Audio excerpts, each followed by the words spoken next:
মেঘের দেশে চাঁদের হাসি, সবাইকে জানাই ঈদের খুশি। আপনার কুরবানি ঈদ আনন্দময় হোক। বছর ঘুরে আবার এলো খুশির ঈদ, মাংসের সুগন্ধ আর প্রিয়জনের আড্ডায় কাটক প্রতিটি মুহূর্ত। কুরবানি শুধু পশু জবাই নয়, এটা আল্লাহর প্রতি অনুগত্য ত্যাগের প্রতীক। সবাইকে পবিত্র আজহার শুভেচ্ছা।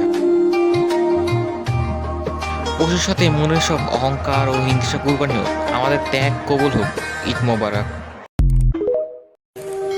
ঈদ মানেই আনন্দ ভাগাভাগি করা। কুরবানির পবিত্র দিনে সবার জীবন সুখ ও শান্তিতে ভরে উঠুক। ত্যাগ, ধৈর্য এবং ভালোবাসার আলোয় আলোকিত হোক সবার জীবন। ঈদ মোবারক। ত্যাগের উৎসবে আনন্দের জোয়ার, সবাইকে জানাই ঈদ মোবারক।